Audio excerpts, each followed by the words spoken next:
Yes. So thank you everyone, and welcome to my today's class on Alexander Pope's Rape of the Lock, which is in your CC7 syllabus. It's a social satire. I already informed you, and in today's class we'll discuss you that what is the definition of social satire, and regarding the 18th century background of the 18th century literature, the socio-cultural and socio-political background of the 18th century literature, and how Alexander Pope prepares his satire in this context. এই পুরো বিষয়টা কেমন করে হচ্ছে সেটা নিয়ে আজকের লেকচারে আমরা আলোচনা করার চেষ্টা করব। So let us begin our presentation. তোমরা একটু আমাকে বলবে যে তোমাদের স্ক্রিনে পুরো জিনিসটা দেখা যাচ্ছে কি যাচ্ছে না, সেটা কেউ একজন আমাকে তোমাদের অন করে মাইক্রোফোন জানাবে। হ্যাঁ স্যার দেখা যাচ্ছে। হ্যাঁ স্যার দেখা যাচ্ছে। হ্যাঁ স্যার দেখা যাচ্ছে স্ক্রিন। বেশ বেশ, thank you.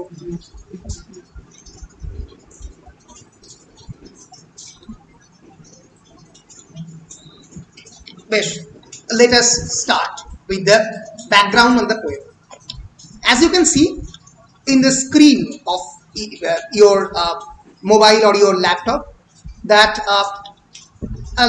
a picture of a lock, a picture of a very well decorated women's lock মানে lock of hair, চুলের একটা বিশেষ বাঁধার ভঙ্গিকে বলা হয় লক। তো এই লককে তোমরা দেখতে পাচ্ছ তোমাদের স্ক্রিনের উপরে। What is the title of the poem? The Rape of the Lock. Rape means, rape is a malicious criminal activity. It's an activity which involves sexual intercourse on the part of the criminal, যে অনেক ক্ষেত্রেই without the consent of the woman or the man যদি কাউকে কোনোভাবে molest করে বা কোনোভাবে তাকে সেক্সুয়ালি হ্যারাস করে, তাকে বলা হয় rape. So rape of the lock is itself a kind of paradoxical thing. Why paradoxical? Because it sounds, at least to us in our ears, as exaggeration.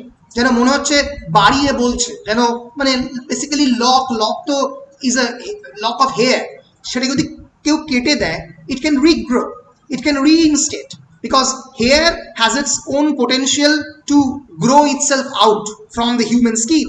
সে তো নিজে আবার বেড়ে উঠতে পারে, তাহলে কেন সেটাকে মানে রেপ অফ দ্য লকের মানে এরকম একটা গ্রিভিয়াস কথা কেন বলা হচ্ছে? It's a hyperbole, or you can say it's an exaggeration of the part of the title, because it's a satire. Satire মানে হচ্ছে বিদ্রুপ। It's a specific literary genre, যার থ্রু দিয়ে কন্টেম্পোরারি সোশ্যাল পলিটিক্যাল বিভিন্ন ধরনের রিচুয়ালকে, সোশ্যাল পলিটিক্যাল বিভিন্ন activity এবং ইভেন্টকে স্যাটিরাইজ করা হয়, বিদ্রুপাত্মকভাবে দেখানোর চেষ্টা করা হয়। So rape of the lock is basically a poem that tries to depict the contemporary 18th century society. এটি হচ্ছে রেপ অফ দ্য লকের মূল উদ্দেশ্য বা রেপ অফ দ্য লকের মূল কথা। এক সেকেন্ড অ্যাডমিট করি আমি। তো beginning with the lecture, moving into, আমাদের যেটা প্রথম জানতে হবে সেটা হচ্ছে in which society rape of the lock was actually written and actually created. এই ব্যাকগ্রাউন্ডটা না জানলে কিন্তু আমরা কিছুতেই বুঝতে পারবো না যে why rape of the lock was created and written in this particular period, কেন এই সময়ই লেখা হয়েছে। Rape of the Lock was composed around 1711, 1711 সালে প্রথম Rape of the Lock compose করা হয়। It is composed and recomposed several times in several cantos. Rape of the Lock is actually a poem of 3 cantos, and among these 3 cantos, only 2 canto 1 and canto 3 is actually recommended on your syllabus. Sorry, yes, recommended on your syllabus. I think Rape of the Lock is a poem of 5 cantos, if I am not mistaken, or 3 cantos. I actually forgot. Wait a minute. Let us see.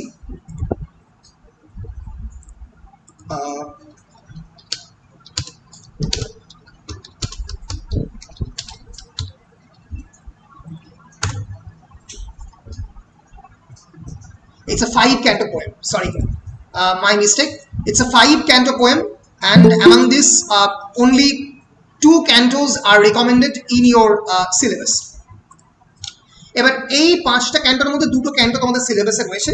অনেকবারই rape of the লকে it has several times it has been written and rewritten, but let us at first understand that in which period this particular poem is written and what is the socio-political background of this particular period. The Rape of the Lock is written in the age of enlightenment, and this age of enlightenment is actually known as the 18th century, is actually known as the Augustan period, AUGUSTIN, Augustan period name পরিচিত. It is also known as the neoclassical period. এবার কেন এতগুলো নামে এই পিরিয়ডটা পরিচিত সেটা একটু পরেই বোঝা যাবে যে কেন এতগুলো নাম এই পিরিয়ডে। Why enlightenment? What's the meaning of the enlightenment? The Bengali meaning of the word enlightenment is alok prapti. যদি কারোর মধ্যে নলেজ আসে, আলো আসে, knowledge is basically generally treated as the metaphor of light. আলোর সঙ্গে নলেজকে ধরা হয়। তো এই পার্টিকুলার পিরিয়ডেই ধরা হয় যে অনেক ধরনের নতুন জ্ঞান এবং নতুন সম্ভাবনা এই পার্টিকুলার পিরিয়ডের মধ্যেই এসেছিল। অনেকে আসার চেষ্টা করছে, আমি হয়তো বারবার ব্যাক করতে পারছি না, একটু প্রবলেম হচ্ছে, ওই জন্য বলবো ঠিক সময় একটু চলে আসতে সুবিধা হবে আমার। আচ্ছা, তো তো এই সময়ই প্রথম রেপ অফ দ্য লক লেখা হয়েছিল, and it is this particular period is known as in the French as Cécile de Lumere. Lumere মানে বুঝতেই পারছো luminous থেকে এসছে, আলোক প্রাপ্তির সময়, the century of the lights, and in German it is known as the Aufklärung. Aufklärung means also century of the light. এই particular পিরিয়ডে, এই এজ অফ এনলাইটেনমেন্টে অনেকগুলো চেঞ্জ হয়। তার মধ্যে একটা বিরাট বড় পরিবর্তন হচ্ছে, প্রথমবার reason and logic becomes the primary source of the authority and legitimacy. যে কোনো কিছুকে যখন আমি বোঝার চেষ্টা করব লজিক দিয়ে বুঝবো, ইললজিকের বাইরে বুঝবো না। আমি যদি কোনো কিছুকে বোঝার চেষ্টা করি সেটা কেবলমাত্র এবং কেবলমাত্র অঙ্কের ফর্মুলা দিয়েই বুঝবো, তার বাইরে বুঝবো না। তো এইভাবে সায়েন্স, ম্যাথামেটিক্স এবং লজিকের ওপরে যে ভয়ঙ্কর পরিমাণে এমফাসিস দেওয়া শুরু করা হয়, এটা প্রথমেই এজ অফ এনলাইটেনমেন্টই শুরু করা হয়। Basically it's a European period, a very important period in the European intellectual history after renaissance, which began around 1715। প্রথম শুরু হয়েছিল কবে? 1715 সালে, শেষ হয়েছিল with the death of Louis the 14th, and it ended with actually the beginning of the French Revolution in 1789, a very important period which actually marked the beginning of the English Romanticism. English Romanticism এই 1789 এ প্রথম শুরু হয়। তো এই particular পিরিয়ডেই enlightenment located. It's basically a period that talks about for the first time the valorization of reason, valorization of logic, valorization of the idea of the liberty, progress, tolerance, democratic value, গণতন্ত্র যে খুব important সেটাকে প্রথমবার এই এনলাইটেনমেন্টেই প্রথমবার establish করা হয়। কেউ এসেছিল, বেরিয়ে গেল। এবং তার সঙ্গে সঙ্গে কনস্টিটিউশনাল গভর্নমেন্ট, এইগুলোই এনলাইটেনমেন্টে খুব ইম্পর্টেন্ট জায়গা পায়। এবার তোমরা দেখতে পাচ্ছ যে এনলাইটেনমেন্ট, আমি there is a picture, a famous picture from actually the fresco of the Vatican City. In this picture we can see two great philosophers, one Aristotle and another is Plato. এদের বক্তব্য এবং এদের যে commentary, এদের writing ভয়ঙ্করভাবে এই enlightenment philosophy, enlightenment এপিস্টেমোলজিকে influence করছে। Enlightenment epistemology means জ্ঞান তত্ত্ব, দ্য থিওরি অফ নলেজ, যার থ্রু দিয়ে একটা পার্টিকুলার পিরিয়ড ভয়ঙ্করভাবে ইনফ্লুয়েন্সড হয়। ধরা যাক আমাদের 20th সেঞ্চুরির এপিস্টেমোলজিক্যাল থট নিয়ে যদি আমরা আলোচনা করি, তাহলে ডেফিনেটলি খুব ইম্পর্টেন্ট হচ্ছে virtual computers, virtuality of the of internet, খুবই ইম্পর্টেন্ট আর্টিফিশিয়াল ইন্টেলিজেন্স। সেরকম 18th সেঞ্চুরিতে খুব ইম্পর্টেন্ট হচ্ছে রিজন অ্যান্ড দ্য লজিক। বুঝতে পারছো? তো এই রিজন এবং লজিকের পেছনে ভয়ঙ্কর পরিমাণে সময় দিতে গিয়ে এবং সমাজের পরিমাণে ভয়ঙ্কর পরিমাণে সময় দিতে গিয়ে যেটা ঘটে 18th সেঞ্চুরিতে, সেটা হচ্ছে imagination and at the same time nature, প্রকৃতি, এইগুলোর প্রতি নজর কম পড়তে শুরু করে। এর ফলে 18th century literature is always dominated by satire. এর ফলেই বিদ্রূপের পরিমাণ অনেক বেশি এই লিটারেচারের মধ্যে, অনেক বেশি dominated by the political satire, social satire, অনেক বেশি 18th century literature is obsessed with the contemporary society, সমাজকে নিয়ে অনেক বেশি চিন্তা এই সাহিত্যের মধ্যে। এবং সেই জন্যই রেপ অফ দ্য লক এই পার্টিকুলার পোয়েমটা আমি যদি পরবর্তীকালে যখন পড়বো পরিষ্কার বুঝতে পারবো that it's basically a very trivial poem, trivial in the sense that the theme of the poem is very trivial because it is basically a story of an aristocratic woman called Belinda. It's her story. It's basically description of a particular day in the life of Belinda. বেলিন্ডার জীবনে একটা দিনে তার চুলটা কেটে নেবে একজন ব্যক্তিত্ব, তার নাম লর্ড পিটার, যাকে নিয়ে এই পোয়েমটা পুরোপুরি সেন্টার্ড হচ্ছে। এইটা নিয়েই হচ্ছে basically rape of the lock. এবার তাকে নিয়ে একটা এন্টায়ার হিরোইক কমিক্যাল পোয়েম, তাকে নিয়ে একটা entire mock heroic poem. Mock heroic মানে কি, এপিক মানে কি, কেন মক হিরোইক বলা হচ্ছে সেগুলো আমরা পরে জানবো। কিন্তু আগে আমরা এই 18th century সোসাইটির কিছু বেসিক ফিচার্স অ্যান্ড ক্যারেক্টারিস্টিক্সগুলো একটু দেখে নেওয়ার চেষ্টা করি। Basically you have to remember that the age enlightenment epistemology. Why epistemology? Epistemology means a particular theory of knowledge of a particular period. So enlightenment theory of knowledge ki that it was preceded by scientific revolution, and hence this particular period is tremendously influenced by various scientific discovery. নানা ধরনের যে নতুন ধরনের বিজ্ঞানের যে আবিষ্কার তার দ্বারা এই পিরিয়ড খুবই ইনফ্লুয়েন্স ছিল। এবং some of the major philosophers are Baruch Spinoza, Diderot, Immanuel Kant, Hume, Rousseau, Adam Smith. You will know them about later on. Adam Smith is a famous economist. Rousseau is a famous philosopher who for the first time talked about tabula rasa. Tabula rasa means blank slate. মানুষের মন যে basically blank স্লেটের মতো, এবং তুমি একটা শিশুকে কেমন করে মানুষ করবে সোসাইটির ইনফ্লুয়েন্স দ্বারা, সেই অনুযায়ী তার যে শিশুর যে মনস্তত্ত্ব এবং তার মনটা ইনফ্লুয়েন্স হবে, তার কথাই প্রথম রুশো বলেছিল। And Immanuel Kant is the philosopher who for the first time critics pure reason, বিশুদ্ধ বুদ্ধির সমালোচনা, শুধুমাত্র লজিক দিয়ে, শুধুমাত্র বুদ্ধি দিয়ে যে সব কিছু ইন্টারপ্রেট করা যায় না ফিলোসফি, তার কথা কান্ট বলেছিল। এরা প্রত্যেকেই বিখ্যাত এনলাইটেনমেন্ট ফিলোসফার। এদের দ্বারা খুব ভীষণভাবেই এই enlightenment period influence chilo. At the same time, science during this period of the enlightenment was dominated by scientific societies and academies. Royal Society of Academy, বিভিন্ন সায়েন্সের জন্য বিভিন্ন ক্লাব, এইগুলো এই এনলাইটেনমেন্ট পিরিয়ডে খুবই ফ্লারিশ করেছিল। and they are basically serving as the backbone of this particular society.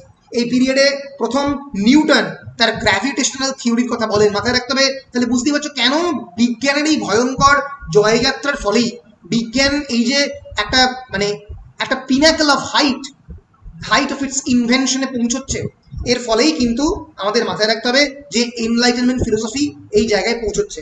And the same time publication of the encyclopedia means a repository of knowledge, a reservoir of knowledge. আমি জ্ঞানকে একটা জায়গার মধ্যে আবদ্ধ করার চেষ্টা করছি। So encyclopedia means knowledge, democratization of knowledge, জ্ঞানের গণতান্ত্রিকরণ, জ্ঞানকে আমি চারিদিকে ছড়িয়ে দেওয়ার চেষ্টা করছি। So all these things are happening in this particular period, a very powerful and eventful period which changed the European intellectual history, which changed the paradigm of the European intellectual history, যেটা এই সময়ে এই particular পিরিয়ডে হচ্ছে।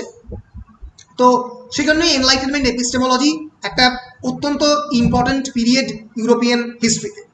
তো আমি move করছি আমার নেক্সট স্লাইডে, যে these are some of the examples of the scientific progress in the age of the enlightenment. You can see this is the table of the astronomical science. Shri Pratham, that there is knowledge, that there are the possibilities of life beyond this human universe, beyond this world.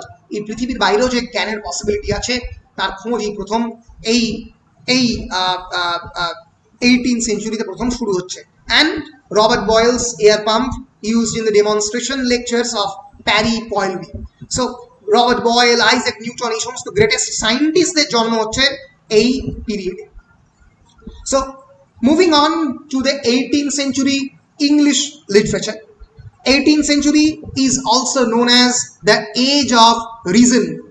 It is also known as the age of the enlightenment. তোমরা এইটা জিনিসটা একটু খেয়াল করবে, আমি প্রত্যেককে বলছি যে তোমরা এটা মাথায় রেখো যে 18th century অনেকগুলো নাম রয়েছে, that there are many names of the 18th century. তুমি যে নামেই ডাকো না কেন সেই প্রত্যেকটা নামই এই পার্টিকুলার লিটারারি, হিস্টোরিক্যাল, কালচারাল পিরিয়ডের জন্য relevant. You can call it the age of enlightenment, you can call it the 18th century period, you can call it the neoclassical period, you can call it the age of reason, you can call it the Augustan period. প্রত্যেকটাই এর বিভিন্ন বিভিন্ন নাম। এক second দেখে নি কি এসছে। সো এইভাবেই 18th century ইংলিশ লিটারেচার ভয়ঙ্করভাবেই এই রিজন এবং লজিক দ্বারা influence. So Enlightenment movement was basically a progressive intellectual movement which flourished in the France, as I've already said, and then it came into England during the 17th and the 18th centuries. But to remember that in this period there occurs a huge economic growth on the part of the Great Britain. Britain became a very powerful nation, as powerful as France, এবং দুজনেই নৌবিদ্যায় একটা ভয়ঙ্কর জায়গায় পৌঁছায়। এবং যেহেতু economic growth হচ্ছে, তার সঙ্গে সঙ্গে সোসাইটাল গ্রোথ হচ্ছে, তার সঙ্গে সঙ্গে যেটা ঘটছে, গ্রোথ হচ্ছে of various sections of the society, lords and the ladies, বিভিন্ন ধরনের সমাজে এই যে একটা হায়ারার্কি ক্রিয়েট হচ্ছে, তার ফলে এই সমাজের বিভিন্ন ধরনের সেকশনাল ইকোনমিক গ্রোথের ফলে অনেক ধরনের শ্রেণী বিভাজন তৈরি হচ্ছে। কেউ লর্ড, কেউ লেডি, কেউ ফর এক্সাম্পল কাউন্ট, এই ধরনের বিভিন্ন পজিশন পেতে শুরু করছে। এটা রেনেসাঁস থেকেই হয়ে আসছে, 18th century এটা একটা পিনাকেলের জায়গায় পৌঁছচ্ছে। এবং রাজা এবং রানীকে খুশি রাখা, to appease the king and the queen, contemporary king and queen of England, এইগুলো খুব ইম্পর্টেন্ট ফ্যাক্টর হচ্ছে। And Britain Britain actually had the strongest navy in the world, and the navy was controlled by the Britain's own trade routes and endangered these things actually endangered its enemies. ব্রিটেনের সবচেয়ে বড় শত্রু কে ছিল? France. এর ফলে ফ্রান্সকে এটা খানিকটা বিপদেও ফেলেছিল। এর ফলে Britain actually emerged as a very wealthy Nations thanks to its trade. এই ভয়ঙ্কর ব্যবসা বাণিজ্যের ফলে ব্রিটেন একটা অত্যন্ত পাওয়ারফুল নেশনসে পরিণত হয়, যার ফলই হচ্ছে the colonisation of India and the Africa. I have to remember that from the 18th century onwards, the colonization of the India and the Africa began. Because in the year 1757, the Battle of Plassey, Palashi যুদ্ধ প্রথম হচ্ছে 1757 সালে, এই 18th centuryতে। এই neoclassical পিরিয়ডেই প্রথম ঔপনিবেশিক শাসন Britain সারা পৃথিবীতে করতে আরম্ভ করে। এবং আমরা এই পার্টিকুলার টেক্সট যখন পড়বো, আমরা এই টেক্সটে রুবিজের কথা পাবো, ইন্ডিয়ান পার্লের কথা পাবো, ফলে বুঝতেই পারবো extraction of the wealth from various parts of the world, গোটা পৃথিবীর থেকে এক্সট্রাকশন অফ দ্য ওয়েলথ এই সময়ের ব্রিটেনের মধ্যে হতে আরম্ভ করছে।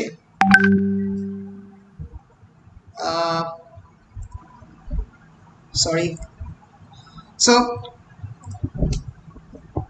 so why this particular period is known as the neoclassical period? কেন এটাকে neoclassical period বলে সেটা আমাদের বুঝতে হবে। কেন বলে?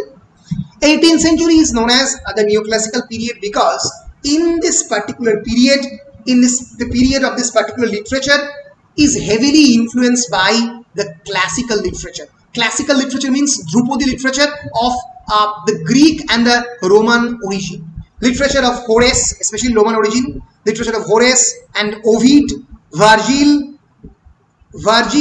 Horace and Ovid, এই তিনজন অথর 18th century ইংলিশ লিটারেচারকে অ্যান্ড এনলাইটেনমেন্ট লিটারেচার ইন জেনারেলকে ভয়ঙ্করভাবে ইনফ্লুয়েন্স করেছিল। And hence this particular period is known as the neoclassical period.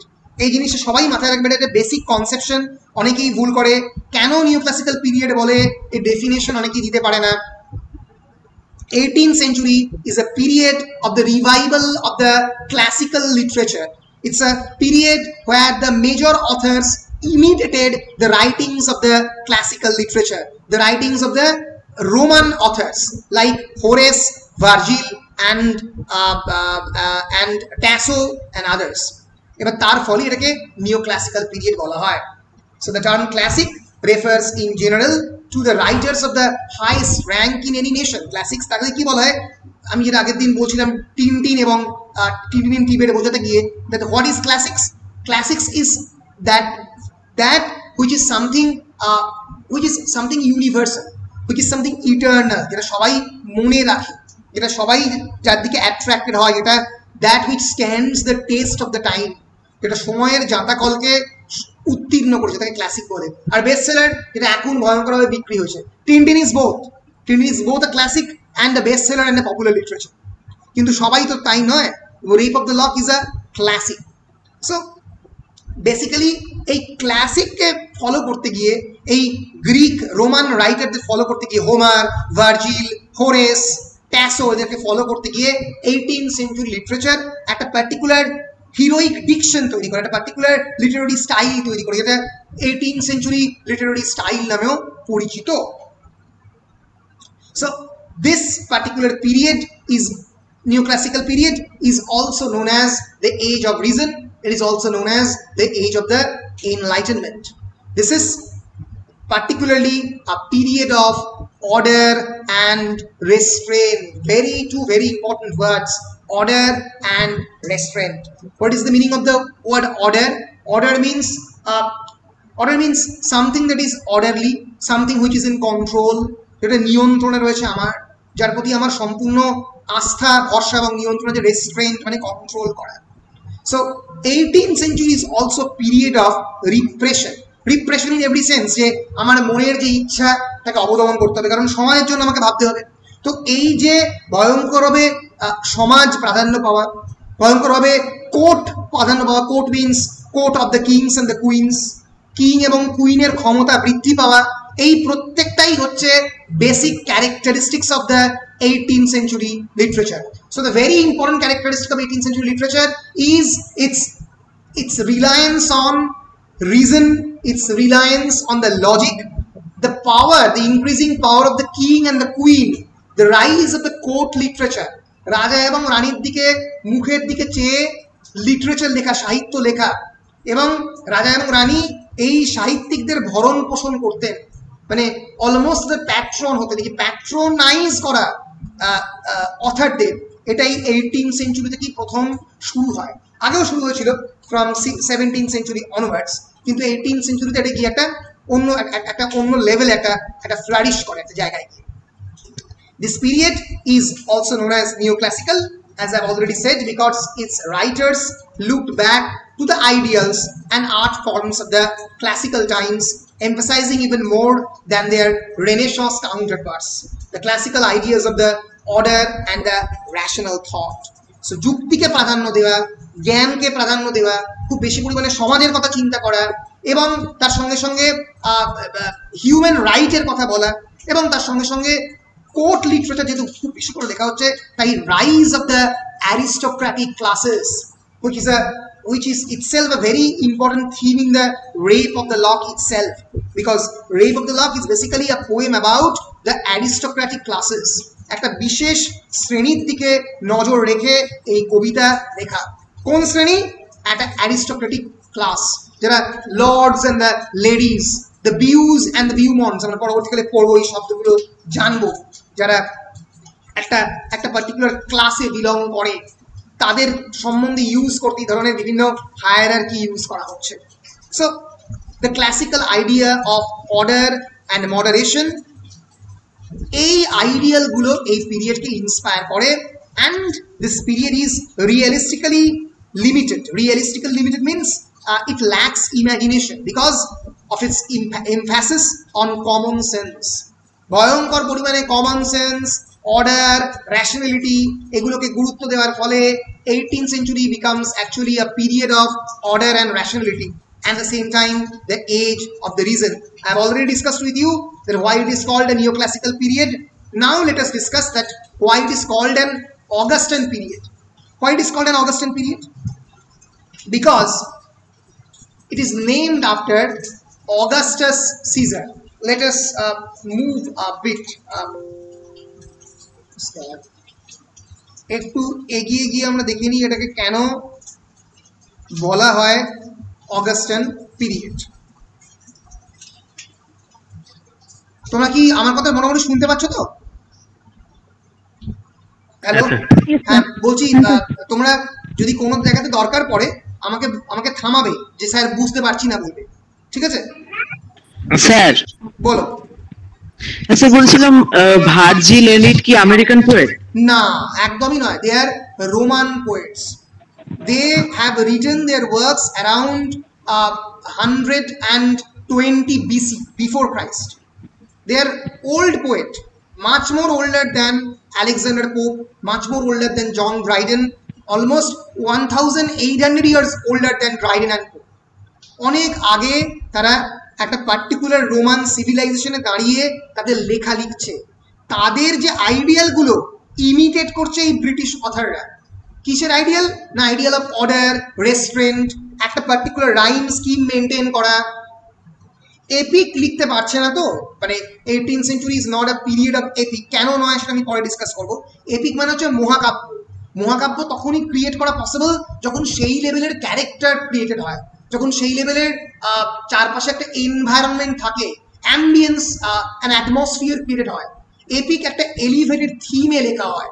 For example, Mahabharata, you have already read Mahabharata in your first semester. You have already read Homer's Iliad in your first semester. Epic তো create করা possible নয়, ফলে mock epic লিখছে। Mock মানে mocking করছে, তাকে নিয়ে হাসাহাসি করছে। এই হিরোদের মতো তো হতে পারছে না, ফলে ন্যাচারালি যেটা ক্রিয়েট করার চেষ্টা করছে সেটা হচ্ছে ছোট ছোট কিছু ক্যারেক্টারদের নিয়ে, তাদের নিয়ে হাসি ঠাট্টা। Burlesque is a specific genre of literature which means actually critiquing something in a satirical manner, ruthlessly attacking something, কোনো কিছুকে অ্যাটাক করা, আক্রমণ করা, তাকে নিয়ে হাসাহাসি করা, একটা কমিক্যাল হিউমারের ধরনে, তাকে বার্লেস্ক বলা হয়। বার্লেস্ক, স্যাটার, এগুলো বিভিন্ন ধরনের 18th century জনরা। এবং এই ভার্জিল এবং হোরেস, এদের দ্বারা আলেকজান্ডার পোপ ভয়ঙ্করভাবে ইনফ্লুয়েন্সড হচ্ছেন। আলেকজান্ডার পোপ, জন ড্রাইডেন, পরবর্তীকালে তোমরা পড়বে জোনাথন সুইফটের লেখা গালিভার্স ট্রাভেলস। গালিভার্স ট্রাভেলস তোমরা ছোটবেলায় পড়েছো as a text where a big man, a man like us, is traveling to the land of the Lilliputians, which is not true. Actually, Gulliver's Travels is a ruthless satire on the contemporary English society, on the contemporary English culture. So 18th century হচ্ছে বিদ্রুপের সময়, কারণ এই সময় court খুব active হয়ে উঠেছিল এবং back stabbing, লোকের পেছনে লাগা, এই কবি ওই কবির পেছনে লাগছে প্যাট্রোনাইজেশনের জন্য, কোন রাজা তাকে সমর্থন করবে তার জন্য। তো সেই মানে তার কথা মাথায় রেখেই পুরো সোসাইটিটা আর কি আবর্তিত হতো। এইভাবেই 18th century লিটারেচার ক্রিয়েটেড হচ্ছে। আমি একটু পরেই 18th century লিটারেচারের ক্যারেক্টারিস্টিকগুলো পরপর বুলেট আকারে বলে দেবো, আরো পরিষ্কারভাবে তোমরা বুঝতে পারবে। তো এই হচ্ছে, এই জন্যই পার্টিকুলার পিরিয়ডকে বলা হয় neo classical period, because this particular authors are imitating the writings of the previous authors. এবং এর ফলেই যেহেতু they are imitating the writings of the previous authors, and যেহেতু they are located in a particular society where they are constantly being dominated by the idea of the power, the idea of the aristocracy, the idea of the kingship, এর ফলেই রাষ্ট্র তাদের এত বেশি করে নিয়ন্ত্রণ করছে যে রাজা এবং রানী, এই লর্ডস অ্যান্ড ব্যারনস, এদের উল্লেখ ভয়ঙ্কর হবে এদের কবিতার মধ্যে অনেক বেশি পরিমাণে। And this is a poem about an aristocratic young lady Belinda and how Lord Peter, another aristocratic lord, will actually cut her hair up. কেমন ভাবে তার চুল কেটে দেবে তাই নিয়েই এই গল্পটা। গল্পে যাওয়ার আগে কিন্তু ব্যাকগ্রাউন্ড নিয়ে আলোচনা করাটা খুব দরকার, তার কারণ তোমাদের একটা বড় কোয়েশ্চেন, ব্রড কোয়েশ্চেন 10 নম্বরের পরে on the background of the 18th century literature, that how Alexander Pope's Rape of the Lock is a critique of the 18th century literature, how Alexander Pope's Rape of the Lock is a 18th century satire, 18th century burlesque. এই একটা question পরে, আর একটা পরে that Rape of the Lock is a description of the contemporary aristocratic society and the critique of it. এই একটা question পড়ে। আর একটা important question পড়ে ক্যারেক্টার অফ বেলিন্ডা। আমি পরবর্তীকালে আসবো। Character of Belinda is another very important question. Another very important question is mock heroic poem. Alexander Pope's Rape of the Lock as a heroic comical poem. কাকে heroic poem বলে, কেন comical poem, তাতেও আসছি একটু পরে। Heroic poem is basically a poem of epic dimension, a poem of epic convention, যেখানে আমি একটা মহাকাব্যের ডাইমেনশনে একটা পোয়েমকে লেখার চেষ্টা করতে পারি, যেখানে একটা পোয়েমের মধ্যে একটা এন্টায়ার মহাকাব্যের মতো এলিমেন্ট রয়েছে, দুজন বিরাট বড় বড় ভিলেন এবং হিরোর লড়াই রয়েছে, একটা এলিভেটেড ন্যারেটিভে পুরো entire poem is being compose, that is called an epic poem. For example, Paradise Lost is an epic poem. For example, Mahabharata is an epic poem. In the same way, it's a heroic comical poem. Why? Because it is merging comics. It is merging the idea of the humor, the idea of satire with epic. Epic তো হতে পারছে না, এর ফলে heroic comical হচ্ছে, কারণ এখানে hero অর্জুনের মতো একজন ফিগার নয়, বেলিন্ডার মতো একটা সাধারণ নারী চরিত্র। এখানে অনেক ক্রিটিকই বলতে পারেন এটা একটা নারী বিদ্বেষী লেখা। It's a misogynist text. Definitely, it can be interpreted on that way. But Alexander Pope is writing in the context of the 18th century, and he is delineating the contemporary fashionable ladies. সেই সময়কার নারীদের, সেই সময়কার position of the aristocratic ladies, তাকে criticise করছে। একটা জায়গাতে রয়েছে that a famous quotation about lapdog, where I would say the integrity of a woman is being compared with that of the lapdog. তার যে ইন্টিগ্রিটি ওম্যানের, তার সঙ্গে ল্যাপডগের তুলনা করা হচ্ছে। এরকম বিভিন্ন মিসোজিনিস্টিক কথাবার্তা হয়তো আমরা দেখতে পাবো এই পার্টিকুলার টেক্সটের মধ্যে, কিন্তু আমি এটুকু বলতে পারি যে it's actually A reflection of the contemporary 18th century society. আচ্ছা, এত দূর কে কে বুঝতে পেরেছো একটু বলো, কোনো প্রশ্ন থাকলে বলো, তারপরে আমি মুভ আউট করছি। বলো, প্রশ্ন আছে? স্যার বলছি, বলো। ক্লাসিক ওয়ার্ডটা কি মিন করছে? আরেকবার ক্লাসিক ওয়ার্ডটা কি মিন করছে? ওকে, classic actually means that which is a high literature, that literature which is very loaded and which is which stands the test of the time, যেটা সময়কে অতিক্রম করে গেছে, that literature which is universal, which is eternal. For example, the Mahabharata is an example of the classic. For example, Iliad and Odyssey is an example of the classic. You can still remember that your core course 1 is named as Indian classical literature, and core course 2 is named as European classical literature. যে সমস্ত লেখা রয়েছে সবই canonical literature. Canon মানে কি? Canon মানে it's a religious word, of course. Canonical means a collection of the famous literatures that which stood the test of the time. এটা সময়কে অতিক্রম করে গেছে, তাকে ক্লাসিক বলা হয়। এখান থেকে ক্লাসিক্যাল মানে হচ্ছে ধ্রুপদী, কিন্তু ক্লাসিক্যাল কথাটা একটা পার্টিকুলার পিরিয়ড করে রেফার করে। For example, in this case classical period literature of the classical literature মানে Greek and Roman literature. Indian classical period মানে the time of the Mahabharata, Ramayana, Kalidas and others. এই ক্লাসিক্যাল মিউজিক মানে ধ্রুপদী সঙ্গীতকে mention করে, মানে রাগ প্রধান মিউজিক, যার মধ্যে কথা নেই, যার মধ্যে রাগ রয়েছে। বুঝতে পেরেছো? এই হচ্ছে ক্লাসিক্যাল। ক্লাসিক্যাল সবসময় একটা হাই লিটারেচার, হাই কালচার অর্থে ব্যবহার করা হয়। Any question? স্যার বলো। স্যার 18th সেঞ্চুরিকে আপনি যে বলেন অগাস্টিন পিরিয়ড বলে, তো অগাস্টিন পিরিয়ডের ডেফিনেশনটা আবার বলে দিন। রাইট, মানে কেন বলে 18th সেঞ্চুরি অগাস্টিন পিরিয়ড, আমি আসছি, আমি সেইটা নিয়ে এবার আলোচনা করা শুরু করব। ঠিক আছে, তাহলে আমি মুভ আউট করছি, আলোচনা করতে শুরু করছি। বেশ স্যার হ্যাঁ, বলো।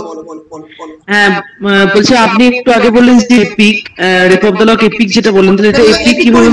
এপিক বলিনি, বলেছি rape of the lock is a heroic comical poem. Heroic comical means it's actually mocking the genre of the epic. It is actually basically critiquing and criticizing the genre of the epic. কি বলছো? বলো। Mock এপিকও বলা যাবে, mock এপিকও বলা যাবে।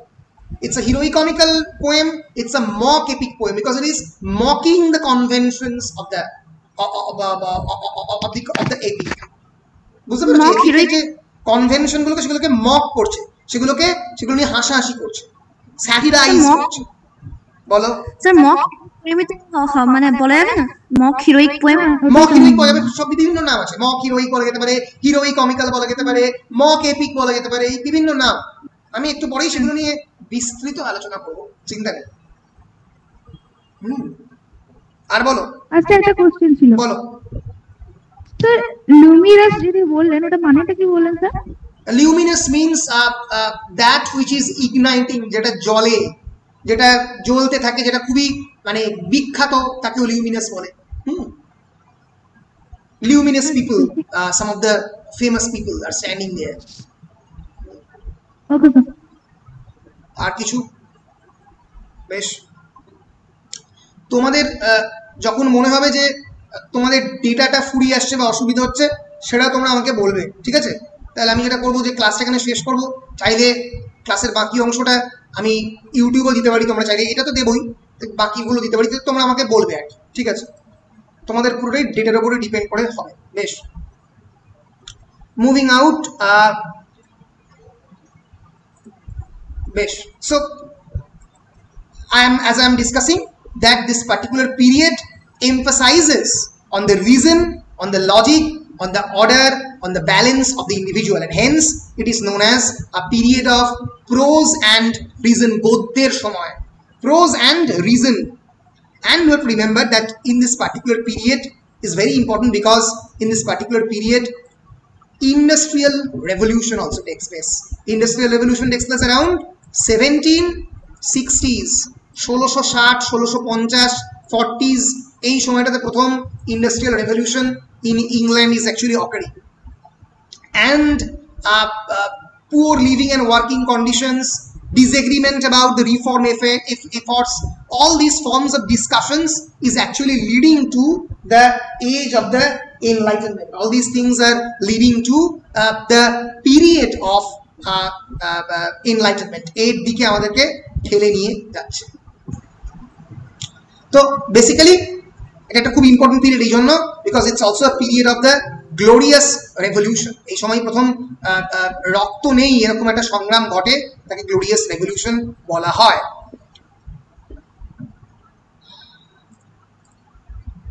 একটু আগে নূপুর প্রশ্ন করছিল that why this particular age is known as Augustan age.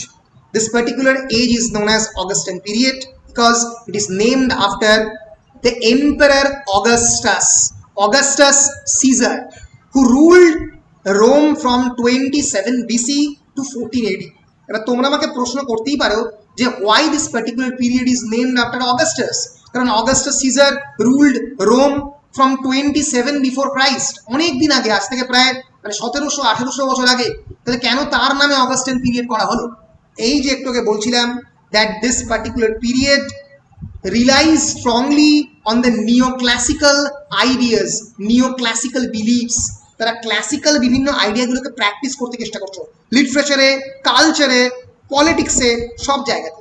এবং সেই জন্যই এম্পারার অগাস্টাস সিজার, জুলিয়াস সিজারের পরের জেনারেশন, তার নাম অনুসারে পর্যন্ত এই পিরিয়ডের একটা this is 18th century Britain, and that was almost first century BC Rome. তা সত্ত্বেও সেই রোমান এম্পায়ারের নাম অনুসারে অগাস্টাইন পিরিয়ড বলে নামকরণ করা হয় এই পিরিয়ডে, because of the classical spirit of this particular period. And some of the artists actually followed Horace, Virgil, Ovid, these writers. These are very important authors. You remember their names.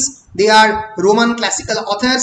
তাদেরকে পুরোপুরি follow করেছিল এবং সেই জন্যই এই পিরিয়ডটাকে বলা হয় Augustine period. এই পিরিয়ডের বেশ কয়েকটা বৈশিষ্ট্য আমি অলরেডি ডিসকাস করে দিয়েছি। Internal political stability, strongly relies on the political stability of the king and the queen, strongly respects monarchy, expanding colonial empire. This particular period strongly relies on the expansion of the colonialism. উপনিবেশের ভয়ঙ্কর বৃদ্ধি প্রথম পিরিয়ডে হয়, technological progress in industry and agriculture, and of course growth of the Britain as a leading political and commercial country actually transform this period into the period of the age of enlightenment. যদি বলা হয় এটাকে আলোক প্রাপ্তির সময়, কারণ একটা অত্যন্ত শক্তিশালী নেশনে পরিণত হয় গ্রেট ব্রিটেন এই পার্টিকুলার পিরিয়ডে। এই পার্টিকুলার পিরিয়ডের অনেক নতুন ধরনের সমাজ চেতনা তৈরি হয়, কারণ মাথায় রাখতে হবে this particular period believes strongly on the political and intellectual leaders of this period. The political and intellectual leaders saw the country as the heir of the Augustan Rome. এরা ধরে নিয়েছিল যে তারা অগাস্টান রোমের cultural heir means HEIR, heir means inheritary body or those people who inherits, যারা আমার সম্পত্তি পাবে, আমার যে হেয়ার, আমার যে লিগাল হেয়ার, আমার যে উত্তরাধিকার। So এরা ধরে নিত যে এই political and intellectual leaders saw that the country is a heir of the Augustan Rome. Augustan Romeর উত্তরাধিকারী হচ্ছে এই 18th century England, and hence it means stable government, কারণ তখন রোমে কেউ সরকার কেউ প্রশ্ন করতো না, অগাস্টাস সিজার কেউ প্রশ্ন করতো না। It means a stable government and at the same time a growing empire and material prosperity. Material prosperity means growth on the part of the economy. At the same time, very important, coffee houses flourished in various towns, and they were basically intellectual and social centers of the debates. আজকে যে আমরা বলি মান্নাদের গান অনেক পরে তৈরি হয়েছে, coffee হাউসের আড্ডাটা সেই নেই, আর আজ আর নেই। এই কফি হাউসের যে concept, coffee house as a centre of debate and discussions, as a very important area of intellectual engagement, এটা প্রথম ইংল্যান্ডে এই 18th century প্রথম শুরু হয় কফি হাউসেস। এবং মাথায় রাখতে হবে এই যে particular text rape of the lock is centered on various coffee houses, centered on aristocratic people, centered on the game of ombre. Ombre is a particular card game, তার সঙ্গে রিলেটেড অনেক ক্ষেত্রেই আমরা দেখতে পাবো অ্যারিস্টোক্রেটিক লেডিরা এই গেম অফ কার্ডস খেলছে। ফলে এইগুলোর সঙ্গে খুবই ভয়ঙ্করভাবে রিলেটেড এই টেক্সট এই সময়, এবং এর ফলেই যেটা এই পার্টিকুলার পিরিয়ডে ঘটে সেটা হচ্ছে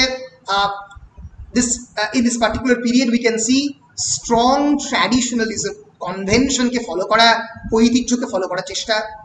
rise of the satire as a very important genre প্রথম রাইজ করে এই পিরিয়ডে, বিদ্রুপাত্মক রচনা যার রিফ্লেকশন হচ্ছে ড্রাইডেনের Absalom and Achitophel is another famous and fine example of great satire, যেটা রেস্টোরেশন পিরিয়ডে লেখা, 1660s এর পিরিয়ডে লেখা। এবং definitely another important satire is rape of the lock, খুবই ইম্পর্টেন্ট একটা স্যাটায়ার। এবং এই সময়ে আরেকটা জিনিস ঘটে, সেটা হচ্ছে রাইজ অফ দ্য নভেল। যে প্রথম নভেল লেখা Samuel রিচার্ডসনস Pamela, published in 1740, is the first written novel of this particular period. এর ফলে কি হয়, growing readers on the part of the উইমেনরাই এই নভেলটাকে বেশি পরিমাণে পড়তো। সো বুঝতে পারছো, poetry actually becomes in this period as an imitation of life যেরকম অ্যারিস্টোক্রেটিক লাইফ সেই সময়কার সোসাইটিতে যেরকম, লিটারেচারও সেই সোসাইটি রিফ্লেকশন হবে। So literature is basically a reflection of the contemporary society. Okay, so poetry is actually become a part of the human life. So এইরকম ভাবে জীবনকে কবিতা পরিষ্কার দেখাচ্ছে যে কেমন করে মানে সেই সময়কার সোসাইটি ছিল, আবর্তিত হতো। তো তার উপরে ভিত্তি করেই এই পার্টিকুলার টেক্সটগুলো লেখা হয়েছিল আমরা বলতে পারি। এগুলো আমি অলরেডি আগেই ডিসকাস করেছি। ল্যাটিন অ্যান্ড দ্য গ্রিক পোয়েটসদের দ্বারা ভয়ঙ্করভাবে ইনফ্লুয়েন্স ছিল Augustan period. At the same time this particular period rely strongly on principles, তাদের নিজস্ব প্রিন্সিপাল, মরালিটি, এগুলোর দিকে ভয়ঙ্কর পরিমাণে গুরুত্ব দিয়েছিল। Some of the greatest writers of the 18th century, remember the name for later on because M এর entrance থেকে শুরু করে অন্যান্য সমস্ত জায়গাতেই এগুলো খুবই important. Alexander Pope, a very important writer of this particular time, he wrote an essay on criticism. An essay on criticism is basically a poetic word. এটা কিন্তু এসে নয়, এটা প্রবন্ধ নয়, এটা কবিতাই একটা। an essay on criticism, সমালোচনার উপরে লেখা একটা মানে প্রবন্ধের আকারে কবিতা, যেখানে মানুষ সমালোচনা করে। কেন লিটারারি ক্রিটিসিজমের প্রয়োজন? Rape of the Lock is another famous text. Windsor Forests is only pastoral. Pastoral poem means a poem about the contemporary rural society. Oliver Goldsmith, another famous writer, she wrote some of the greatest texts. She Stoops to Conquer. তোমাদের সিলেবাসের আগে ছিল, মানে যারা CBCS নয়, নন CBCS student 1+1+1 সিস্টেমে She Stoops to Conquer পড়েছে। Oliver Goldsmithের The Deserted Village, another very important text. The Man in Black. আরেকজন খুবই important author of this particular period is doctor Samuel Johnson. He wrote actually a dictionary, composed a dictionary in the year 1755, and that is known as the first written dictionary in English language. Dr. Samuel Johnson's dictionary, প্রথম English dictionary তিনি লেখেন। তাহলে বুঝতেই পারছো কি ভয়ঙ্কর পাণ্ডিত্য। He also wrote Preface to Shakespeare, শেক্সপিয়ারের ওপরে লেখা প্রথম extended essay, though there are other writers, but Dr. Samuel Johnson's essay, Preface to Shakespeare, is considered as a canonical Shakespearean criticism. There is Daniel Defoe, who wrote Robinson Crusoe. Of course, there is Jonathan Swift, who wrote Gulliver's Travels, and there is Henry Fielding, who wrote some of the greatest novels. প্রথম নভেলের রচয়িতা, প্রথম সৃষ্টিকর্তা Samuel Richardson এবং Henry Fielding. Tom Jones, Joseph Andrews, Amelia. সুতরাং literature, এই সময়কার literature is a reflection of the contemporary society. These are some of the famous prose writers: Jonathan Swift, Joseph Addison, Daniel Defoe, John Arbuthnot. He's a friend of Alexander Pope, and Pope also wrote a famous poem based on him, an epistle to Dr. Arbuthnot. এটা জন আরবুথনটের লেখা এবং তার উপরে তার পার্সোনালিটির উপর ভিত্তি করে তৈরি একটা poem. He wrote also a famous autobiographical narrative known as Memoirs of Martinus Scriblerus. They actually formed a Scriblerus club. A Scriblerus club যারা ক্রিয়েট করেছিল, যার মেম্বার ছিল Daniel Defoe, Jonathan Swift, Alexander Pope, Lord Bolingbroke এরা। সুতরাং বুঝতে পারছো club culture, coffee houses culture, এগুলো প্রত্যেকটাই 18th সেঞ্চুরিতে খুব ভীষণভাবে ফ্লারিশ করতে আরম্ভ করে। 18th সেঞ্চুরিতে প্রথম প্রি রোম্যান্টিক পোয়েট যারা, তাদের কথা এতটা ইম্পর্টেন্ট নয় আমাদের প্রেজেন্ট ডিসকাশনে, টমাস গ্রে, উইলিয়াম কলিন্স, এরা প্রথম, ক্রিস্টোফার স্মার্ট, এরা আবির্ভূত হয় প্রথম এই পার্টিকুলার পিরিয়ডেই। হ্যাঁ, so moving into the next slides, this particular period, যে পিরিয়ড নিয়ে আমরা ডিসকাস করছি, এটাকে অনেকে বলে the age of Pope also. Age of Pope is actually a part of the Augustan period or neoclassical period. মানে যেটাই অগাস্টান পিরিয়ড সেটাই নিওক্লাসিক্যাল পিরিয়ড, সেটাই এনলাইটেনমেন্ট পিরিয়ড, সেটাই বলা যেতে পারে age of Pope. Age of Pope হচ্ছে from 1700 to 1744। Alexander পোপের জন্ম 1688 at the time of the Glorious Revolution, and he died in 1744. So Pope started writing around 1710, 1705. সেই সময় থেকেই পিরিয়ডটাকে এজ অফ পোপ বলা হয়, কারণ উনি এতটাই বিখ্যাত হয়েছিলেন, ফলে তাকে মানে এজ অফ আলেকজান্ডার পোপ বলা হয়। এই পার্টিকুলার পিরিয়ডের মধ্যে অ্যাডিশন, সুইফট এরা প্রত্যেকেই included. So let us begin discussion about Alexander Pope's autobiographical narrative. আমরা এখন অবধি ব্যাকগ্রাউন্ড ডিসকাস করলাম অ্যাবাউট 18th century সোসাইটি। এবার আমরা আলেকজান্ডার পোপকে নিয়ে একটু আলোচনা করতে শুরু করব। So Pope basically born in London. He was a Catholic, and his education was affected by the contemporary penal law, because on that time Catholics were considered as recusant, আমরা পরবর্তীকালে or rescucant মানে হচ্ছে those who are rebel, যারা আমরা একটু পরেই জানবো যে অ্যাংলিকান চার্চ দুটো ভাগে বিভক্ত, মানে বেসিক্যালি Christian church বলা যেতে পারে of England is divided into two sections. One is the Catholic, one is the Protestant. প্রথম থেকে আলেকজান্ডার পোপ এই ক্যাথলিক চার্চে বিলং করতো, ফলে অনেক ক্ষেত্রেই তার এডুকেশন থেকে শুরু করে অন্যান্য বিভিন্ন ক্ষেত্রে নানা ধরনের অসুবিধার সম্মুখীন তিনি হয়েছেন। At the same time he was also a physically deformed persona. নানা ধরনের শারীরিক তার অসুবিধে ছিল, সেই বিষয়গুলো তাকে এরকম একটা বিটার পার্সোনালিটি ট্রান্সফর্ম করেছিল। তার সেগুলো তার লেখার মধ্যে ভয়ঙ্করভাবে স্যাটার, বিটারনেস এগুলো উঠে আসতো। So He went to the Catholic schools in London. First he went with his aunt to the Topford School in 1698, then later moving into the Catholic schools of London.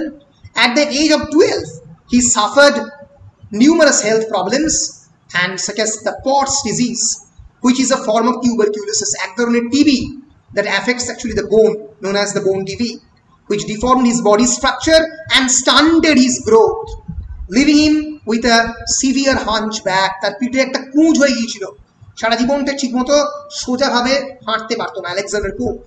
বুঝতেই পারছো, একজন পার্সোনালিটি, একজন author whose personality is tremendously influenced by his physical stuntedness.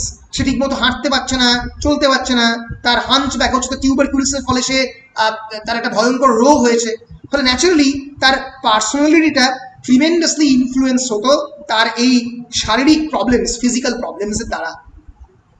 His tuberculosis infection caused various other health problems also, including various respiratory difficulties, high fever, inflamed eyes, abnormal pain. So all these forms of physical pain, all these forms of pain, personal pain in his life actually gives birth to this genre of literature known as satire. তার জীবনের যন্ত্রণায় এই বিদ্রুপাত্মক রচনা যে সে লিখছে, একটা নারীর বিপক্ষে, সেই সময়কার কন্টেম্পোরারি সোসাইটিকে হাসাহাসি করে, লর্ড পিটারকে ক্রিটিসাইজ করে, যে চুলটা কাটছে তাকে ক্রিটিসাইজ করে, এইটা প্রত্যেকটি তার রিফ্লেকশন, তার জীবনে যে একটা খারাপ ঘটনা ঘটে গেছে তারই রিফ্লেকশন এটা। সো আমি আগেই বলেছি দ্যাট আলেকজান্ডার পোপের লেখা ইজ নোন অ্যাজ, আগে বলিনি সরি, আলেকজান্ডার পোপের লেখা is famous for his use of the rhymed heroic couplet. Please do remember these lines. What is this? I will discuss later on what is rhymed heroic couplet. But Alexander Pope's Rape of the Lock is entirely written in rhymed heroic couplet. পরীক্ষায় অনেক সময় প্রশ্ন করে যে rape of the lock কিসে লেখা, কোন কাপলেটে লেখা? rhymed heroic couplet লেখা। He was the member of which club? Scribler's Club, which is a club in London, and in 1711 he composed Essay on Criticism, and in 1714 he composed The Rape of the Lock, which is a mock heroic masterpiece, a heroicomical masterpiece. Why heroicomical? Because in this particular text he speaks about a trivial matter, a very trivial in the sense যেটা খুবই সাধারণ একটা জিনিস, the cutting of a lock of hair, তার কথা বলছে, in the language and style usually reserved for the epic poems. মহাকাব্য যে ল্যাঙ্গুয়েজে লেখা হয়, যে ভাষায় লেখা হয়, যে ভাষায় বাল্মীকি অর্জুনকে, যে ভাষায় ব্যাসদেব অর্জুনকে তার অস্ত্রসজ্জা করছেন, সেই একই ভাষায় হয়তো আলেকজান্ডার পোপ বেলিন্ডাকে তার টয়লেট সিনে তাকে সাজাচ্ছে, যেন সে যুদ্ধে যাওয়ার প্রস্তুতি নিচ্ছে। সো এই পুরোটাই একটা হিরোইকমিক্যাল টোনে, হিরোইকমিক্যাল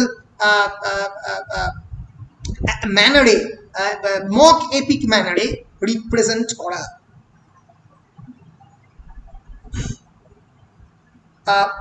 Coming into the life of Alexander Pope, I have already informed you that he was born in a recusant family. Recusant মানে আমি বলেছি, it's basically in the context of this particular poem means Protestant family. Protestant. ইংল্যান্ডে দুটো religion ছিল সেই সময় contemporary, একটা হচ্ছে ক্যাথলিক, একটা হচ্ছে প্রোটেস্ট্যান্ট। ক্যাথলিক আর প্রোটেস্ট্যান্ট। ক্যাথলিক ভুল বললাম, দে আর বেসিক্যালি ক্যাথলিক। প্রোটেস্ট্যান্ট হচ্ছে অ্যাংলিকান চার্চ, আর ক্যাথলিক হচ্ছে আলেকজান্ডার পোপ হচ্ছে ক্যাথলিক চার্চে বিলং করছে, যে এই প্রোটেস্ট্যান্টদের এগেনস্টে কনস্ট্যান্টলি ফাইট করছে। এবং আগেই বলেছি ছোটবেলায় পটস ডিজিজ দ্বারা আক্রান্ত ছিল। এই physical deformity and social restriction, তাকে যে সোসাইটিতে বিভিন্ন সময় বেরোতে দেওয়া হতো না, that actually gave Pope a very caustic vision of life. Caustic means satirical, যেটাকে বিদ্রুপ করা যায়, যেটাকে নিয়ে হাসা যায়, যেটাকে পাত্তা দেওয়া যায় না, যেটাকে আলেকজান্ডার পোপ যেটাকে নিয়ে মানে হেলায় হারিয়ে দিতে পারেন জীবনের অন্যান্য সমস্ত জিনিসকে। জীবন নিয়ে তার যে caustic view of life, very bitter তেতো ভিউ অফ লাইফ, সেটাই physical deformity and social restriction তার মধ্যে তৈরি করেছে। And He wrote heroic and satirical poetry throughout his own career. He was inspired tremendously by Horace and Juvenal, two of the great satirical writers of the Roman period. Roman author. And his heroic comical epic Rape of the Lock is itself a class. Rape of the Lock নিজেই একটা genre কেন create করছে. Pope died on 1744. Some of the famous writings of Pope already mentioned: Essay on Criticism, Rape of the Lock, The Dunciad, a famous epic poem, mock epic poem. It's a landmark. এছাড়া উনি ইলিয়াডের translation করেছেন, Odyssey translation করেছেন. He also edited various Shakespeare's works, and at the same time literary criticism Perry Bacchus'er on the art of the sinking of the poetry, the prologue of the satire, এই সমস্ত লেখাগুলো লিখেছেন. এরপরে আমি directly পোয়েমে যাব এবং poem সম্পর্কে আলোচনা করব. তার আগে যদি তোমাদের কোনো প্রশ্ন থাকে করে নাও. বলো. Penal law means? Penal law means the law which punishes people. Penal, Indian penal code, যার থ্রু দিয়ে কোনো কেউ ক্রিমিনাল অ্যাক্টিভিটি করলে তাকে পানিশ করা হয়. Alexander Pope was punished because not that he was associated himself with various criminal activities, but he was a member of the Catholic Christian community, not Anglican Church. Protestant চার্চের part নয়. এই Anglican এবং প্রোটেস্ট্যান্টের যে বিরাট বড় বিভাজন, এটা নিয়ে বলতে গেলে একটা পুরো সন্ধ্যে চলে যাবে. এটা জানতে গেলে তোমরা এটা করতে পারো. দেখবে আমার 5th সেমিস্টারে গালিভার্স ট্রাভেলসের ওপরে একটা লেকচার রয়েছে. ওই লেকচারের প্রথম দুটো লেকচার আমি এই অ্যাংলিকান এবং প্রোটেস্ট্যান্টের কনফ্লিক্ট নিয়ে, রিফরমেশন এবং তার সঙ্গে সঙ্গে রেস্টোরেশন অফ দ্য মনার্কি, এগুলো নিয়ে বলেছি. এগুলো কি সেগুলো ওই লেকচারে গিয়ে একটু শুনে নেবে. আর এমনি তোমাদের কোনো প্রশ্ন থাকলেও আমি হোয়াটসঅ্যাপে রেকর্ডিংয়ে পাঠিয়ে দেবো আর কি. ঠিক আছে, বলো আর কোনো প্রশ্ন? হিরোইক কাপলেটটা কি? হিরোইক কাপলেট কি? বেসিক্যালি কাপলেট মিন্স, দেখো আমি তোমাকে স্ক্রিনে, তুমি কি স্ক্রিনে দেখতে পাচ্ছ? আমাকে স্ক্রিন দেখতে পাচ্ছ? হ্যাঁ স্যার, দেখতে পাচ্ছ তো? হ্যাঁ, পরমাণু দেখতে পাচ্ছ? হ্যালো, হ্যাঁ স্যার।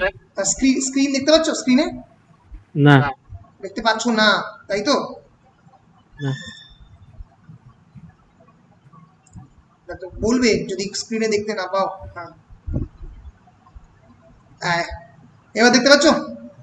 হ্যাঁ স্যার, পাচ্ছি।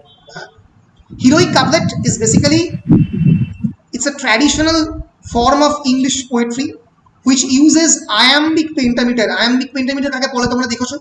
Iambic pentameter is basically at first a stressed syllable and then an unstressed syllable. Shakespeare Macbeth is an iambic pentameter. It's an example of Chaucer লিখেছে iambic pentameter. তো সেই রাইমিং আয়াম্বিক পেন্টামিটারকে যদি heroic কোনো একটা poem বা mock epic কোনো একটা পোয়েমে use করা হয় তো তাকে হিরোইক কাপলেট বলা হয়। For example, Geoffrey Chaucer's Legend of the Good Women is written in a heroic couplet. For example, his Canterbury Tales is known as heroic couplet. Couplet means দুটো line iambic pentameter, rhyming lines of iambic pentameter, একে অপরের সঙ্গে ছন্দ তৈরি করে এগিয়ে যাচ্ছে, এবং এটা জেনারেলি এপিক এবং ন্যারেটিভ পোয়েট্রিতে ইউজ হয় বেশি। ইয়েস, আর কিছু?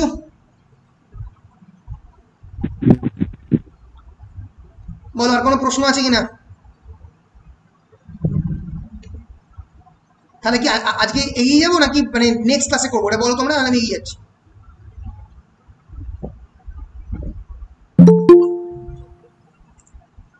বলো,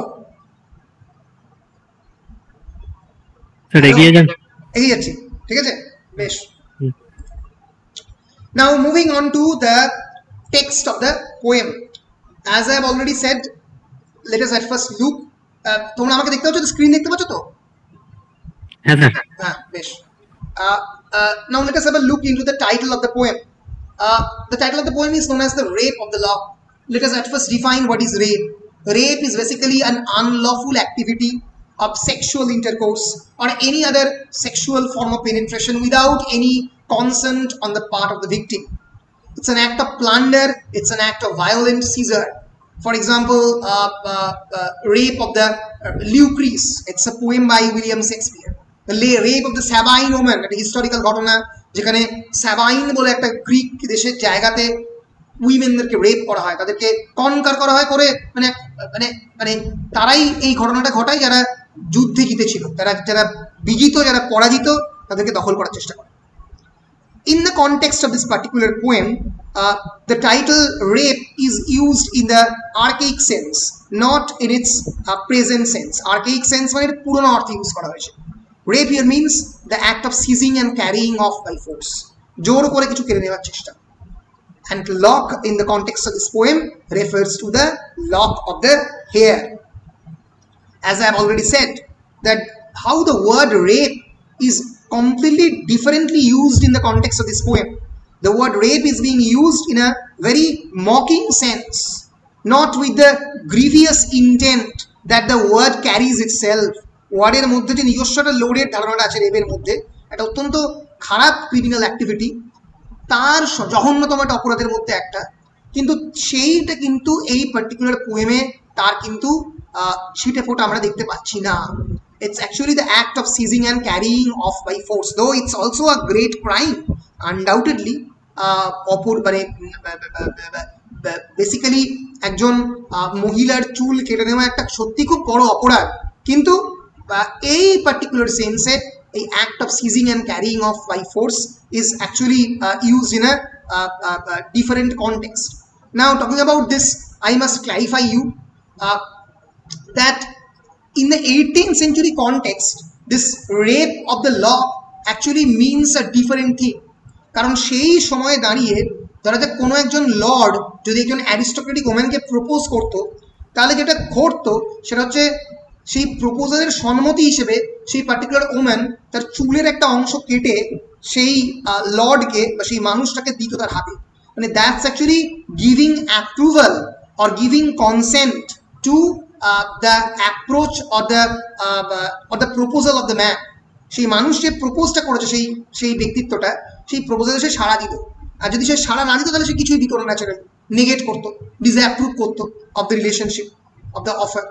এবার রেপ অফ দ্য লককে আমরা এই অর্থে রিড করতে পারি একটা স্পেসিফিক সোশ্যাল কনটেক্সটে, that Lord Peter actually propose love, he actually propose to marry Arabella Fermor, that is Belinda, যাকে নিয়ে এই পুরো পোয়েমটা, আমরা এটা নিয়ে একটু পরেই ডিসকাশন শুরু করব, যাকে নিয়ে এই পুরো কেন্দ্র করে এই পোয়েমটা লেখা হচ্ছে। তো তাকে কিন্তু প্রপোজ করা হয়েছিল এবং সে কিন্তু নেগেট করেছিল। এবার যেহেতু সে প্রপোজালে নেগেট সাড়া দিচ্ছে না, এবার ন্যাচারালি তার চুল দেওয়ারও প্রয়োজন পড়ছে না। But Lord Peter's act of violence, act of violation of the contemporary convention of aristocracy, এটা ঘটছে কারণ জোর করে সে সেই তার ভালোবাসাটাকে ছিনিয়ে নেওয়ার চেষ্টা করছে। This is also an extremely patriarchal expression of love, and hence it is known as, can be termed as rape of the lock. সে জোর করে সেই চুলটা কেটে সে কাঁচি দিয়ে তার কাছে নিচ্ছে, তুমি আমার ভালোবাসায় সাড়া দিচ্ছ না, আমি জোর করে নেব। এই যে জোর করা, তার যে মানে মানে এই ফোর্সফুল অ্যাক্টিভিটি, এটাই এই রেপ অফ দ্য লকের মধ্যে বোঝানোর চেষ্টা করা হয়েছে। Clear? Basically rape of the lock প্রথম পাবলিশড হয়েছিল লিনটটস মিসেলেনিয়াস পোয়েমস অ্যান্ড ট্রান্সলেশন 1712 সালে in 2 cantos. It was basically a 334 lines poem. A revised edition later published with 5 cantos in 1714. A 5 canto version published in 1714. Then it becomes actually a poem of 794 lines, accompanied by 6 engraving. 6টা আঁকাও ছিল, এঁকেছিল Aubrey বিয়ার্ডসলে, বিখ্যাত artist. ছবিগুলো আমি পরে দেখাবো। This is Belinda, the heroine of the poem. And Pope actually boasted that this particular poem sold more than 3000 copies in its first 4 days. 3 দিনে প্রায় 3000 কপির ওপরে টোটাল বিক্রি হয়েছিল। ফলে বুঝতেই পারছো এটা অত্যন্ত পপুলার মক হিরোইক পোয়েম হিসেবে এই পোয়েমটা বিবেচিত হয়েছিল। So basically, as I have already discussed, what is the context of the poem? The incident is that in 1711 in England a 21-year-old baron যার নাম ছিল লর্ড পিটার, সে একটা পার্টিকুলার ফ্যামিলি পার্টিতে he proposed অ্যারাবেলা farmer. নামগুলো মনে রাখবে, অ্যারাবেলা farmer, ARABELLAFERMOR, আমি দেখাবো পরে স্ক্রিনের মধ্যে। And Arabella farmer rejected it.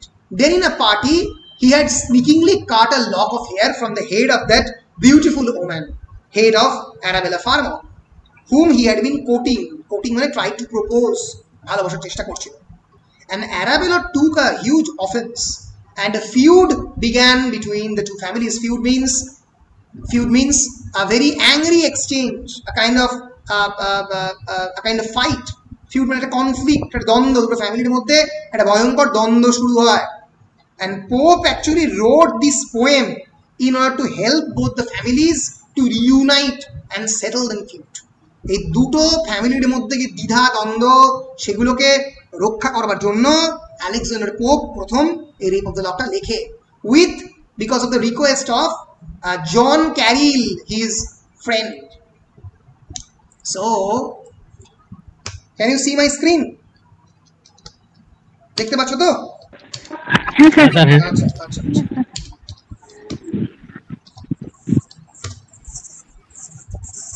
Yes. একটা জিনিস সবসময় খুব মাথায় রেখে মনে রাখার চেষ্টা করবে, এটা অনেকেই কনফিউজ করে। অনেকেই বলে, এবারে প্রশ্নও পড়েছিল, ইনফ্যাক্ট আমি খাতাও দেখলাম এবারে তোমাদের থার্ড সেমিস্টারে, that whom the poem is dedicated to, Rape of the Lock is dedicated to whom?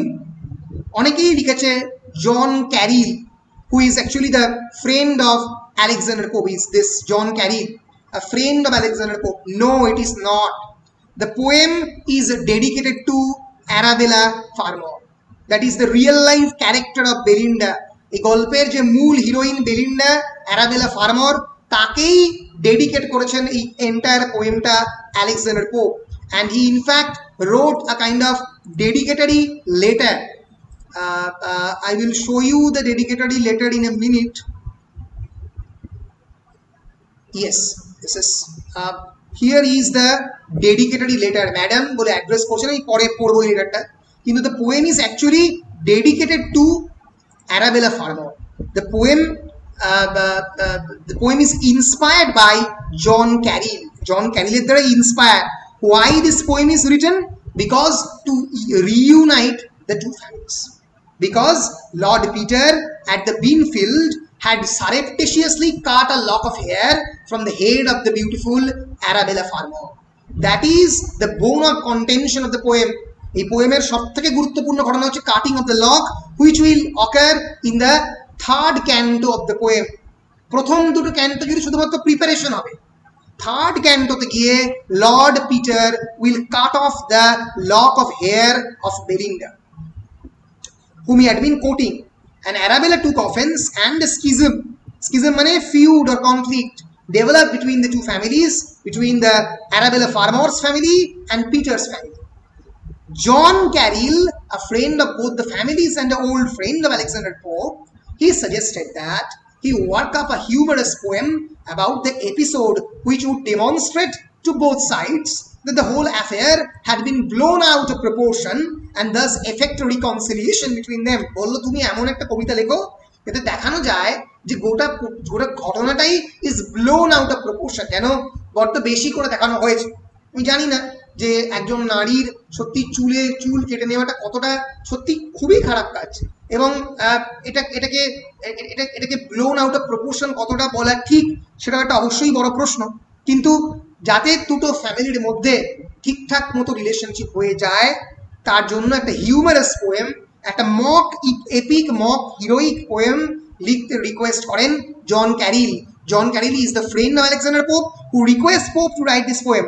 মানে এইখানে কনফিউশনটা করো না, একটা অ্যারাবেলা ফার্মারকে পুরো পোয়েমটা ডেডিকেট করে, জন ক্যারিল রিকোয়েস্ট করেছিল লেখার জন্য, এবং পোপ সেই জন্য 1712 লেখাটা শুরু করে, 1711 লেখা শুরু করে, 1712 2 ক্যান্টো পোয়েম প্রডিউস করে, 1714 কমপ্লিট 5 ক্যান্টো পোয়েম প্রডিউস করে, and in which in the poem Pope maintained, Alexander Pope himself confessed that The poem was intended only to divert a few young ladies.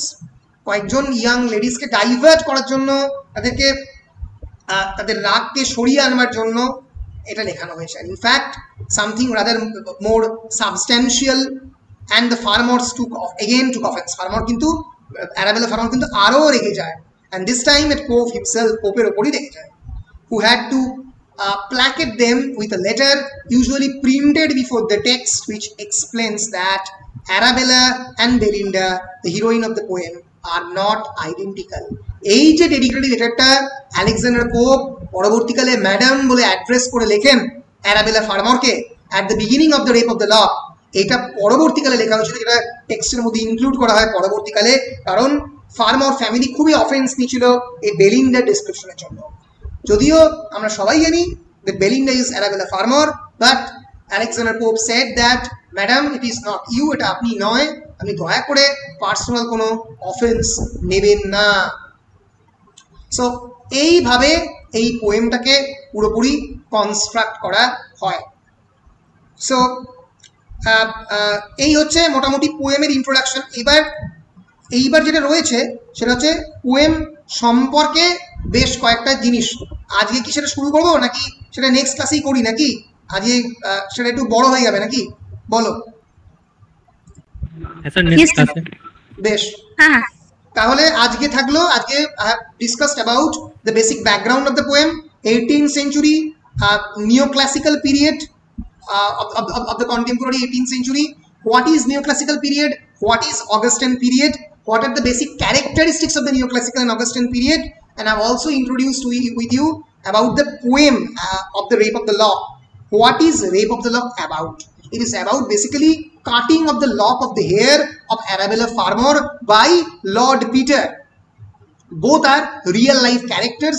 এখানে Belinda এবং Lord, এই এখানে Peter, Lord পিটারই লিখেছে, এই অর্থেই পুরো পোয়েমটাকে রাখা হয়েছে এবং এভাবেই পোয়েমটাকে কনস্ট্রাক্ট করে রাখা হয়েছে। আমি এর পরবর্তীকালে কাকে মক হিরোইক পোয়েম বলে and how Rape of the Lock qualifies as a mock epic poem সেটা ডিসকাস করব। কেন রেপ অফ দ্য লককে সুপারন্যাচুরাল মেশিনারি একটা খুব ইম্পর্টেন্ট রোল প্লে করেছে, it's a very important question. আগের বছরের কোয়েশ্চেনটা দেখতে হবে যেটা পড়েছিল কিনা, the supernatural machinery in the rape of the lock, না পড়লে এবারে এটা ইম্পর্টেন্ট কোয়েশ্চেন। তো এইগুলো আমরা পরবর্তী ক্লাসে ডিসকাস করব, ঠিক আছে? ঠিক আছে, বেশ। কোনো প্রশ্ন থাকলে প্রশ্ন করতে পারো। হ্যালো স্যার, বলছি আলেকজান্ডার পোপ অ্যারাবেলা ফার্মারকে কি করে চিনতো? অ্যারাবেলা ফার্মারকে Alexander Pope as a family friend চিনতো, কারণ কন্টেম্পোরারি ইংল্যান্ডে তো সবাই সবার মোটামুটি পরিচিতি, মানে এটা লন্ডনের কনটেক্সটে লেখা। লন্ডনে তখন তো অনেকটা নন কনজেস্টেড সিটি ছিল এবং চেনা জানার মধ্যেই এই কবিতাগুলো জেনারেলি লেখা হতো। এই ধরনের হাই বার্লেস্ক স্যাটিরিক্যাল টোন একটু চেনা জানার মধ্যেই লেখা হতো। তার বন্ধু চিনতো, আলেকজান্ডার পোপ কতটা চিনতো মোটামুটি চিনতো হয়তো, কিন্তু তার বন্ধু জন ক্যারিল খুব ভালো করে চিনতো এবং চেনার ফলে he requested Alexander pope to write a poem, a poem with a tone of the burlesque, with a satirical tone, যে তুমি লেখো এই স্যাটিরিক্যাল টোনে এবং লিখে কন্টেম্পোরারি দুটো ফ্যামিলির মধ্যে যে ফিউড, এই যে তাদের মধ্যে একটা সমস্যা তৈরি হচ্ছে সেটাকে মেটাবার চেষ্টা করো। এবার এইভাবেই আলেকজান্ডার পোপ চিনেছে অ্যারাবেলা ফার্মারকে।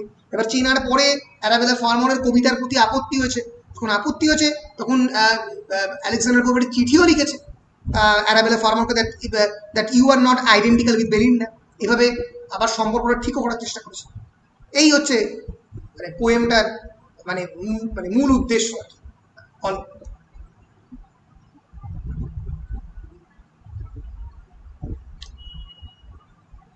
বেশ, আর কোনো প্রশ্ন আছে কারুর?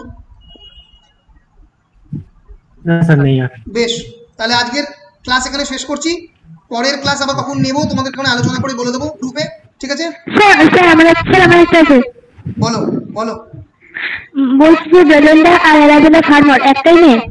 হ্যাঁ, জেনারেলি মানে সমস্ত ক্রিটিক থেকে শুরু করে সবাই বলে that Belinda and Arabella Fermor are same. এই পার্টিকুলার পোয়েমের কনটেক্সটে She is named after Belinda. Belinda is the chief female protagonist of this particular text known as Rape of the Lock. তাকে ঘিরেই পোয়েমটা তৈরি হচ্ছে, পুরো পোয়েমটা পড়লেই সেটা পরিষ্কার হয়ে যাবে। বেলিন্ডাকে ঘিরেই পুরো পোয়েমটা আবর্তিত হচ্ছে। শি ইজ অ্যারাবেলা ফার্মার, কিন্তু ন্যাচারালি তার নামটা ডাইরেক্টলি কোনোভাবেই প্রকাশ করা হচ্ছে না, পোয়েমের টেক্সট জুড়ে হচ্ছে না। ঠিক আছে, ঠিক আছে, বেশ ঠিক আছে, তাহলে এখানে শেষ করলাম। Thank you everyone, see you on the next class. বেশ।